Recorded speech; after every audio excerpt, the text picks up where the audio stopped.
छत्तीसगढ़ में बीएड चयनित versus DElEd मामले में क्या कुछ हुआ है? कल एक बड़ी सुनवाई हुई। मैंने आपको परसों के डेडिकेटेड वीडियो में बताया था कि क्या कुछ मैटर हुआ। आखिरकार कल एक महत्वपूर्ण सुनवाई हुई। क्या निकला? क्या बीएड चयनित जो वहां पर सेलेक्ट टीचर है उनका भविष्य क्या कुछ होने वाला है, पूरी तरीके से बात करेंगे। लेकिन जितने लोग चैनल पर पहली बार विजिट कर रहे हैं, सब्सक्राइब करके बेल आइकन प्रेस कर लीजिए।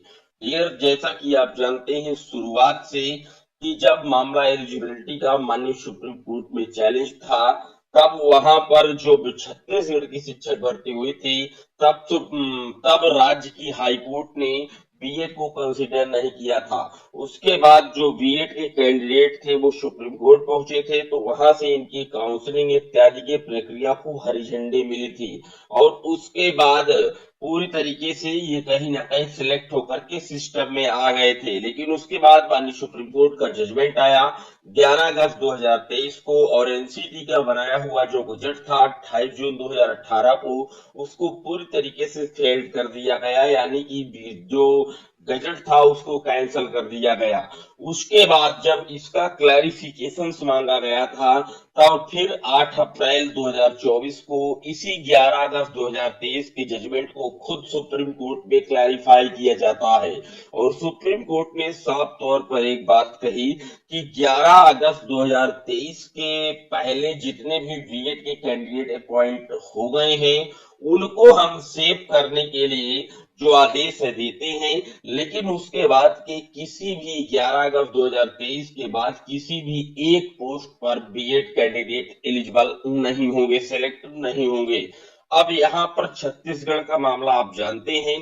यहाँ पर जो नियुक्ति मिला हुआ है, दरअसल वो 11 अगस्त 2023 के बाद मिला हुआ है। और इसी को लेकर के कल एक महत्वपूर्ण बहस हुई। बीएड की तरफ से पूरी टीम पहुंची। हालांकि इसके पहले की सुनवाई में सीनियर एडवोकेट नहीं थे, लेकिन इस बार पीएस पटवारिया थी और एनसीटी की तरफ से श्रीवास्तव जी थे।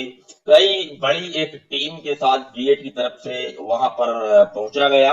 और बीएड की तरफ से जब शुरुआत की गई तो साफ तौर पर उन्होंने स्पष्टीकरण दिया कि देखिए डियर, सुप्रीम कोर्ट ने साफ शब्दों में कहा कि ये मामला पूरी तरीके से अब डिसाइड ही हो चुका है, क्लैरिफाई भी हो चुका है, सारी चीजें स्पष्ट हैं।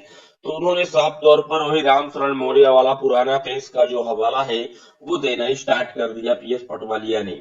उन्होंने बताया कि जो राम शरण मौर्य वाला केस है उसको लगातार बार बार दुहाई दे रहे थे। इस पर जो मीनाक्षी अरोड़ा मैम थी उन्होंने फिर बताया कि जब राम शरण मौर्य वाला जो केस है वो ऑलरेडी उत्तर प्रदेश की 69,000 शिक्षक भर्ती में डिसाइड है। महोदय, राम शरण मौर्य का जो केस था वो एलिजिबिलिटी को लेकर के था ही नहीं, वो उत्तर प्रदेश में जो नई शिक्षा नियमावली, जिस नियमावली के तहत बीएड को इंक्लूड किया गया था उसको लेकर के था, 1981 वाला। पूरी तरीके से मैटर को मीनाक्षी अरोड़ा मैम ने पूरा समझाया। इस तरीके की कई जो बातें हैं वो चली, और अंततः बीएड की तरफ से फिर एडवोकेट ने बताया कि जो छत्तीसगढ़ हाई कोर्ट का डिसीजन आया है जहां पर बीएड को आउट किया गया है, 6 सप्ताह के अंदर का समय दिया गया था, उसके लिए एक रिव्यू याचिका भी लगा दी गई है। तो माननीय सुप्रीम कोर्ट में स्पष्ट तौर पर कहा कि देखिए, हमारा जो डिसीजन होगा वो किसी भी राज्य की हाई कोर्ट की रिव्यू याचिका या उस पर कोई इफेक्ट नहीं डालेगा। इस तरीके की तमाम बातें की गई और अंततः एक जो नई डेट है वो मुकम्मल की गई।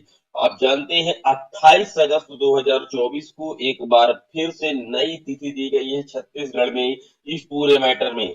लेकिन उम्मीदें काफी कम है। मैं आपको बता दूं, बीएड केवल एक ही तरीके से सेफ हो सकता है, जब माननीय सुप्रीम कोर्ट ने जो अपना क्लैरिफिकेशन दिया था 8 अप्रैल 2024 को, जब उसमें चेंजमेंट होगा तभी हो पाएगा। वरना क्लैरिफाई में स्पष्ट किया गया है सुप्रीम कोर्ट के द्वारा कि 11 अगस्त 2023 के बाद किसी भी एक पोस्ट पर बीएड के कैंडिडेट सेलेक्ट नहीं होंगे।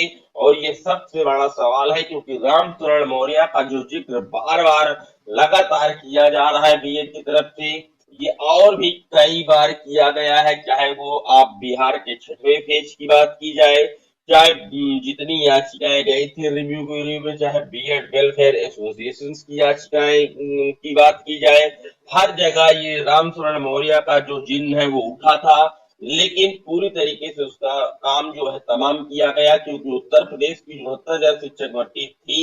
वहां पर परीक्षा के अगले दिन जो कट ऑफ है, जो अंक थे कट ऑफ के एग्जाम के, पासिंग मार्क था, उसको अप किया गया था। इसको लेकर के मामला गया था, ना कि वहां पर एनसीटी के गजट को चैलेंज किया गया था। एनसीटी के गजट को सबसे पहली बार जो चैलेंज किया गया था वो राजस्थान की जोधपुर हाईकोर्ट में किया गया था, जिसका डिसीजन आया था। इस तरीके की तमाम जद्दोजहद कल देखने को मिली और अंततः छत्तीसगढ़ में एक नई जो डेट है दे दी गई है 28 अगस्त 2024 की। निश्चित तौर पर बीएड के केवल बचने का एक ही विकल्प है, और वो ये है कि अगर क्लैरिफिकेशंस में पूरा संशोधन किया जाएगा तभी हो पाएगा, वरना 11 अगस्त 2023 के बाद किसी भी एक पोस्ट पर बीएड को जो अलाउ है वो नहीं हो पाएगा। पूरे वीडियो पर आपकी क्या राय है जरूर कमेंट कीजिएगा। पहली बार आए सब्सक्राइब कर लीजिएगा। फिर मिलेंगे एक और वीडियो में, तब तक के लिए जय हिंद जय भारत।